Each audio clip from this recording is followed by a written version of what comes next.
L'anima del purgatorio che apparve per ben 100 volte. Salve a tutti carissimi, oggi voglio raccontarvi una vicenda che ha dell'incredibile e riguarda un'anima del purgatorio apparsa per 100 volte in un anno dal 1641 al 1642. L'episodio avvenne in Slovacchia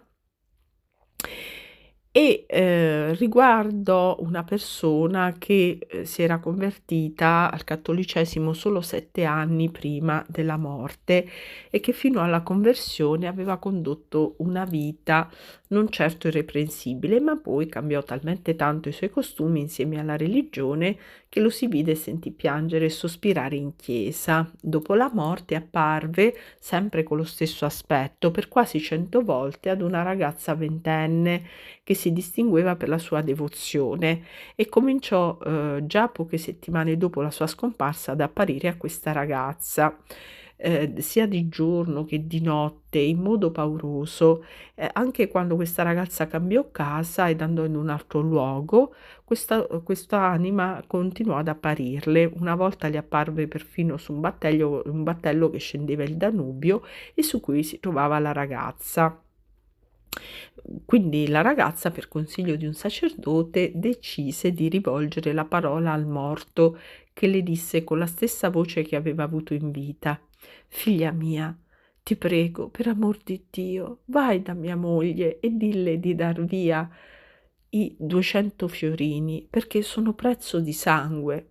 Inoltre, durante la vita, quest'anima aveva fatto diversi voti che non aveva mantenuto e che le specificò: far dipingere un'immagine della Mater Dolorosa e farla mettere nella chiesa principale, oltre a far celebrare 3 sante messe, offrire 12 candele consacrate e dare una certa somma in elemosina ai poveri.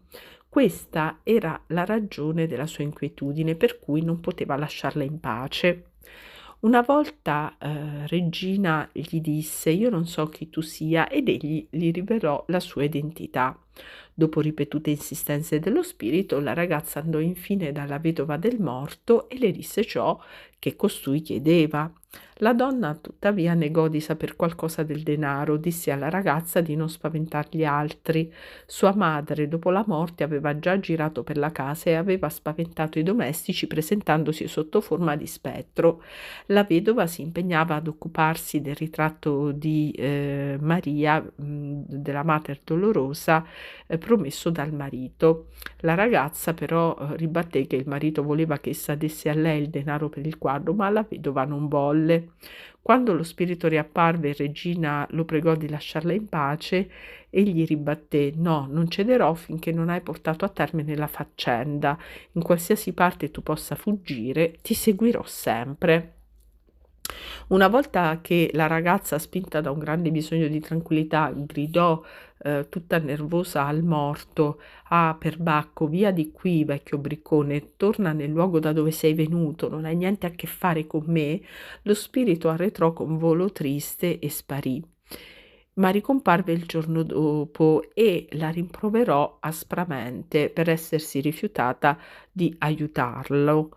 Testimoni ineccepibili assicurarono di aver sentito intorno alla ragazza proprio un forte odore di cadavere, appartenente probabilmente a quest'anima del purgatorio che la rimproverava aspramente per il fatto che quella ragazza si rifiutava di aiutarlo.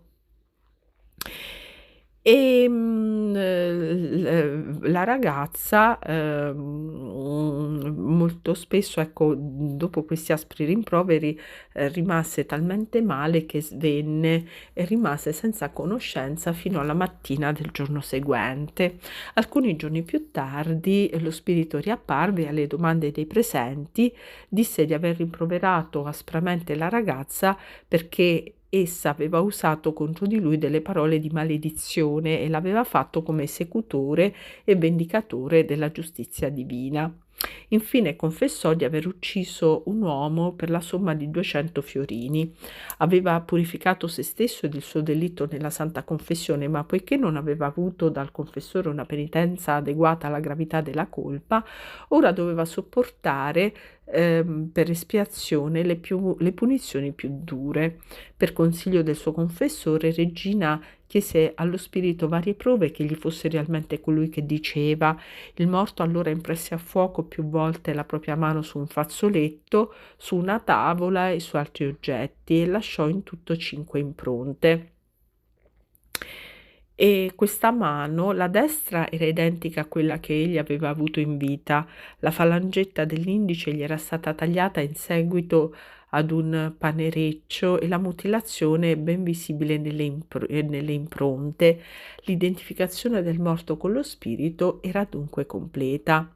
Quando infine, soddisfatto a tutte le richieste dello spirito, la ragazza in un dato giorno si trovava nella propria camera insieme a diversi sacerdoti, tutti udirono lo spirito che con la sua voce naturale diceva: "Oh mio Dio, mio Signore, tu sei la mia consolazione e la mia forza, il mio rifugio e la mia speranza.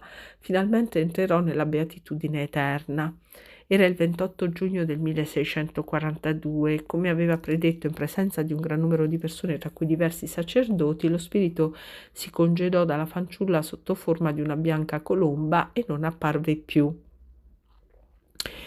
Questa ragazza, in seguito, trovandosi in una condizione molto misera, ricevette dall'imperatore Ferdinando III una pensione annua.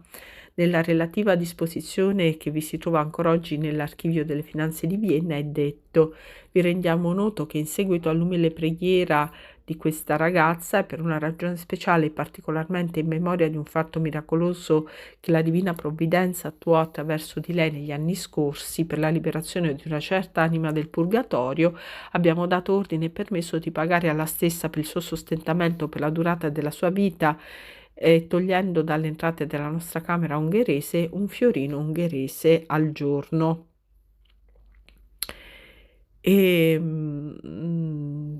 Quindi ecco, si tratta veramente di un episodio straordinario e quindi che si conclude miracolosamente con una campana che penso possiate udire accenna ad una santa messa, in cui come al solito verranno evocate invocate in tributo, no, chiamate delle anime dei defunti, e speriamo insomma che ci sia anche qualche intenzione che sia generalizzata, di chiamata generalizzata a tutte le anime del purgatorio, in modo che tutte possano in qualche modo usufruire di questo grande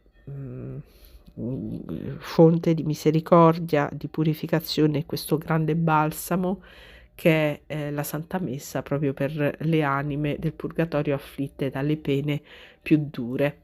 E vi ringrazio di avermi seguito fino qui e santa serata e tante benedizioni carissimi amici.